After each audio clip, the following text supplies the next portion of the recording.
আমাদের আজকের এই অনুষ্ঠানের সত্রে জলসা, আমাদের আজকের এই অনুষ্ঠানের মধ্যমণি আমাদের আলা হযরত পীর সাহেব কেবলার কলিজার টুকরা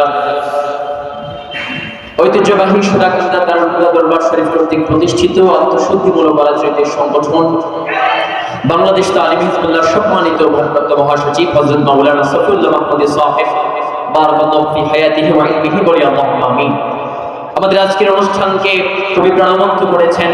আজকে আমাদের মাঝে স্টেজে উপস্থিত রয়েছেন সোনাকান্দা দরবার শরীফ কর্তৃক প্রতিষ্ঠিত আত্মশুদ্ধিমূলক রাজনৈতিক সংগঠন বাংলাদেশ ইসলামী যুব কাফেলার মুহতারাম কেন্দ্রীয় সাধারণ সম্পাদক হযরত মাওলানা কামরুল হাসান সিদ্দিকী সাহেব আতাল্লাহু আমরাহু লিখিদমাতিল ইসলামি ওয়াল মুসলিমিন। আমাদের মাঝে উপস্থিত রয়েছেন আজকের অনুষ্ঠানের মুহতারাম সভাপতি মহোদয় সহ আজকের অনুষ্ঠানের অন্যান্য অতিথিবৃন্দ।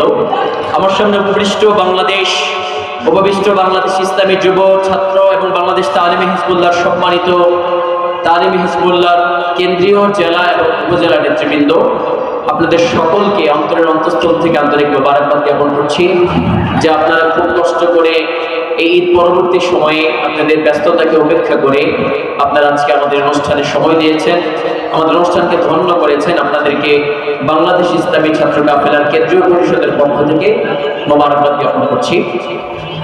আল্লাহ সুবহানাহু ওয়া তাআলা আমাদেরকে সৃষ্টি করেছেন মুমিন হিসেবে। রাসূলুল্লাহ সাল্লাল্লাহু আলাইহি ওয়াসাল্লাম সহিহ বুখারী সহিহ মুসলিমের মধ্যে হাদিস এসেছে, মুত্তাফাক আলাইহি হাদিস। রাসূলুল্লাহ সাল্লাল্লাহু আলাইহি ওয়াসাল্লাম বলেছেন, আল মুমিনু লিল মুমিনি কাল বুনিয়ান ইয়াশুদ্দু বা'দুহু বা'দ। এক মুমিন হচ্ছে আরেক মুমিন ভাইয়ের জন্য কাল বুনিয়ান, একটি দেয়ালের মতো।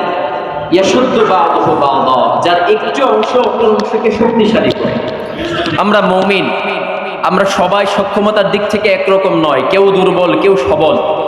এভাবে আল্লাহ সুবহানাহু ওয়া তাআলা আমাদেরকে সৃষ্টি করেছেন। আসলে যখন আমাদের প্রত্যেকটির বডির মধ্যে, যখন আমাদের বডির একটা অংশ যখন আক্রান্ত হয়, ধরেন আমাদের পায়ের মধ্যে হঠাৎ করে হুঁচট খেয়ে আমার পাটা কেটে গেল, তখন আমি আমার হাতের সহযোগিতা নিয়ে মাকড়সার জাল হতে পারে, অথবা পেস্ট হতে পারে, যা কিছু দিয়ে, অথবা বিভিন্ন ধরনের প্রাকৃতিক ঔষধ আপনি আপনার হাতে নিয়ে তারপরে আপনার পায়ের যে অংশটা আছে যেখানে আপনি ব্যথা পেয়েছেন সেই অংশটার মধ্যে আমরা লাগিয়ে দিই।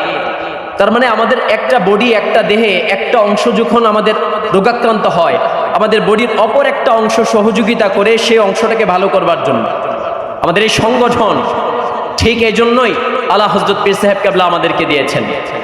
আমরা সকলে ঐক্যবদ্ধ হয়ে কাজ করব। আমাদের একটা অংশ যদি দুর্বল থাকে, আমাদের অপর একটি অংশের, অপর একটি ইউনিটের সহযোগিতার মাধ্যমে যেন আমরা সম্পূর্ণ একেবারে আমরা অসুস্থতা থেকে মুক্ত হয়ে, কলঙ্ক থেকে মুক্ত হয়ে, কলুষতা থেকে মুক্ত হয়ে যেন আমরা সবাই ঐক্যবদ্ধ হয়ে কাজ করতে পারি। এই জন্যে হযরত পীর সাহেব কেবলা আমাদেরকে এই সংগঠনগুলো দিয়েছেন। আমাদের কাজ কি?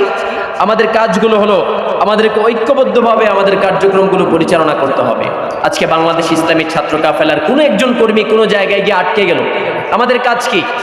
তাকে আমার জায়গা থেকে সর্বোচ্চ সহযোগিতা করা এবং তাকে সেই বিপদ থেকে তাকে উদ্ধার করার জন্য সর্বোচ্চ প্রচেষ্টা চালানো। আমরা এখানে একসাথে হয়েছি, আমরা একে অপরের সাথে পরিচয় হওয়ার জন্য এখানে আসছি। আল্লাহ সুবহানাহু ওয়া তাআলা তো আমাদেরকে সৃষ্টি করেছেন লিতাআরাফু, যেন আমরা পরিচয় লাভ করতে পারি, একে অপরকে চিনতে পারি। চিনতে পারলে আমাদের মধ্যে হৃদ্যতা বাড়বে, ভালোবাসা বাড়বে, উলফাত বাড়বে। প্রিয় হাজিরিন, আমরা বাংলাদেশ ইসলামী যুব কাফেলা, বাংলাদেশ ইসলামী ছাত্র কাফেলার সমস্ত নেতৃবৃন্দ এবং কর্মীবৃন্দদেরকে আমরা অনুরোধ করব যে আমরা প্রত্যেকে যার যার জায়গা থেকে যেন আমরা দায়িত্ববান হই। আমরা যেন আমাদের যার যার জায়গা দায়িত্বগুলোকে সঠিকভাবে আমরা প্রতিপালন করি, লালন পালন করি। সংক্ষিপ্ত কয়েকটি কথা আমি ছাত্র কাফেলার কর্মীদের উদ্দেশ্যে বলতে চাই। আমাদেরকে জ্ঞান অর্জন করতে হবে, ইলমে দ্বীন অর্জন করতে হবে। আমাদের বাংলাদেশ ইসলামী ছাত্র কাফেলার প্রকাশনা বিভাগ থেকে দুইটি বই বের করা হয়েছে। একটি হচ্ছে আহ্বান, যেটি আমাদের সাংগঠনিক বই, এবং আরেকটি হচ্ছে 40 হাদিস এবং মাসনুন দোয়া। আমি আশা করব যে আমাদের প্রত্যেক ছাত্র কাফেলার কর্মীর কাছে এই বইটা থাকবে, এবং আপনি শুধু এই বইটা নেবেন না, এই বইগুলো আপনি আপনার এলাকায়, আপনি যেখানে আছেন, যে প্রতিষ্ঠানে আছেন, যেখানে খেদমতে আছেন, আপনাদের উচিত এগুলোকে ছড়িয়ে ছিটিয়ে দেওয়া। কারণ আমরা আমাদের দাওয়াতগুলো, আমাদের মিশন আর ভিশনগুলো যদি মানুষের কাছে পৌঁছাতে না পারি, আমাদের বইগুলো যদি মানুষের কাছে পৌঁছাতে না পারি, তাহলে আমাদের মেসেজ মানুষের কাছে পৌঁছলো না, আমরা আমাদের দাওয়াত মানুষের কাছে পৌঁছাতে পারি নাই। এজন্য ছাত্র কাফেলার ভাইয়েরা জ্ঞান অর্জন করতে হবে, অর্জন করতে গিয়ে আপনাকে প্রথমত আমাদের সাংগঠনিক বই, আমাদের দরবারের যে বইগুলো আছে সেই বইগুলো আপনাকে সংগ্রহ করতে হবে।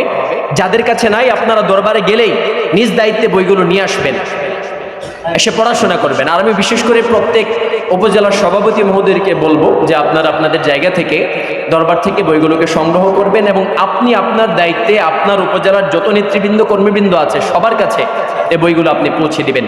এটা আমাদের কেন্দ্রীয় পরিষদ থেকে আপনাদের প্রতি একটি অনুরোধ থাকবে। আমাদেরকে সর্বোত্তম চরিত্রের অধিকারী হতে হবে, কারণ ভালো চরিত্র ছাড়া তো আমরা আমাদের দাওয়াত মানুষের কাছে পৌঁছাতে পারবো না। রাসূলুল্লাহ সাল্লাল্লাহু আলাইহি ওয়াসাল্লামকে আল্লাহ তাআলা পৃথিবীতে পাঠিয়েছেন বুইসতু লিউতাম্মিমা মাকারিমাল আখলাক, চরিত্রকে পরিপূর্ণতা দান করবার জন্য রাসূলুল্লাহকে পাঠানো হয়েছে। আমরা যেন শালীন হই, আমরা যেন চরিত্রের, বিশুদ্ধ চরিত্রের অধিকারী হই।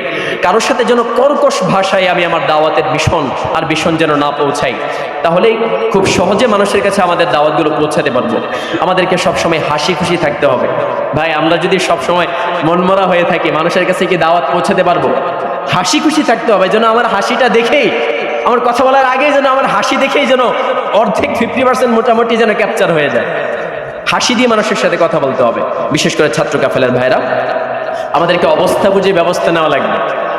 এখন ধরেন রবিউল আউয়াল মাস চলে আসলো, পবিত্র ঈদে মিলাদুন নবী সাল্লাল্লাহু আলাইহি সাল্লাম। না, আপনি যদি চিন্তা করেন যে রবিউল সানি মাসে গিয়ে আপনি এটাকে উদযাপন করবেন, হবে? অবস্থা বুঝে কি করবেন? ব্যবস্থা নেবেন, তাৎক্ষণিক ব্যবস্থা নিতে হবে। এবং তাৎক্ষণিক আমাদের বাংলাদেশে, আমাদের ইসলামিক কৃষ্টি কালচার, আমাদের যতগুলো অনুষ্ঠান প্রত্যেক উপজেলা এবং আমাদের জেলাতে যারা দায়িত্বশীল আছেন, আপনারা আপনাদের দায়িত্বে সময় মতো এই অনুষ্ঠানগুলোকে করবেন, এই অনুরোধ আপনাদের প্রতি থাকবে। কারণ রাসূলুল্লাহ সাল্লাল্লাহু আলাইহি ওয়াসাল্লাম বলেছেন, আল্লাহ সুবহানাহু ওয়া তাআলা জানিয়ে দিয়েছেন, ওমাই ইউতাল হিকমাতা ফাকাদ উতিয়া খায়রান কাসীরা, যাকে হিকমত দেওয়া হয়েছে। হিকমত মানে কি? ওয়াদউ শাই ফি মাহাল্লিহি, যেই জিনিসটাকে যে জায়গাতে রাখা দরকার সেই জায়গাতে রাখা, এটাই হিকমত।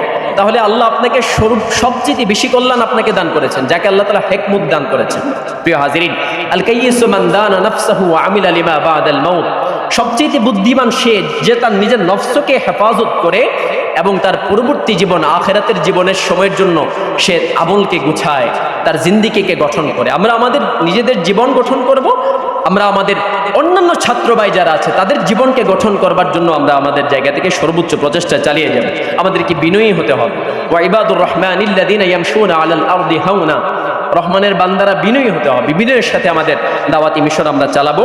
আমাদেরকে নিয়মিত কোরআন হাদিস পড়া, আমাদের ফরজ ওয়াজিবগুলো মেনে চলা, বিশেষ করে যাদের যদি কোনো দাড়ি না থাকে চেষ্টা করবেন, আমি অনুরোধ থাকবে দাড়িগুলোকে রাখবেন। কারণ আপনার চেহারা দেখেই তো ভাই একজন আমাদের সংগঠনে আসবে। এখন আপনার চেহারা দেখেই যদি মনে হয় যে না, আসলে ওনাকে ভালো মানুষ মনে হচ্ছে না, তাহলে তো আমাদের সংগঠন আগাবে না। চেষ্টা করবেন ফরজ ওয়াজিবগুলোকে মেনে চলবার জন্য। কেউ কষ্ট নেবেন না, মেহেরবানি করে। আমাদের জায়গা থেকে দায়িত্ব বলা, আমরা আপনাদেরকে বলে দিচ্ছি, মেহেরবানি করে কষ্ট নেবেন না। আমাদের মাসিক রিপোর্ট, এই মাসিক রিপোর্টগুলো মাসেরটা মাসেই শেষ করবেন, দায়িত্বশীলদের কাছে জমা দিবেন। আপনাদের বিশেষ করে টার্গেট অনুযায়ী আমাদেরকে কাজ করতে হবে, টার্গেট অনুযায়ী কাজ এবং কাজের সুষ্ঠু পদ্ধতি আমাদেরকে অবলম্বন করতে হবে। প্রত্যেক মাসে একটা মিটিং করতে হবে, সেই মাসের মিটিংয়ে সিদ্ধান্ত নিতে হবে যে এই মাসে কি কি কার্যক্রম আছে। বাৎসরিক একটা কার্যক্রম তৈরি করবেন, মাসিক একটা কার্যক্রম থাকবে। এই কার্যক্রমের মাধ্যমে প্রত্যেক মাসেরটা মাসে আগের থেকে টার্গেট করে কার্যক্রমগুলো আপনারা পরিচালনা করবেন। কেন্দ্রের সাথে যোগাযোগ মেনটেন করবেন সব সময়। কেন্দ্রের অনুমতি ছাড়া আপনারা মেহেরবানি করে কোনো সিদ্ধান্ত নেবেন না। কোনো সিদ্ধান্ত নেওয়ার আগে কেন্দ্র সভাপতি মহোদয়, সাধারণ সম্পাদক মহোদয়ের সাথে যোগাযোগ করে আপনারা সিদ্ধান্ত নেবেন। আমাদের বড় মাহফিল, আমাদের খাস মাহফিলগুলোতে আপনারা অংশগ্রহণ করবেন। আমাদের নিয়মিত অন্ততপক্ষে 5 মিনিট প্রতিদিন, 5 মিনিট, 10 মিনিট, 20 মিনিট সাংগঠনিক কাজ করবেন। এই সংক্ষিপ্ত কয়েকটি নসিহা, এই সংক্ষিপ্ত কয়েকটি কথা আপনাদের উদ্দেশ্য রইল। আল্লাহ সুবহানাহু ওয়া তাআলা যেন আমাদের সকলকে আমল করার তৌফিক দান করেন। বলুন আমিন। ওয়া আখিরু দাওয়ানা আলহামদুলিল্লাহি রাব্বিল আলামিন। আসসালামু আলাইকুম ওয়া রাহমাতুল্লাহি ওয়া বারাকাতুহু।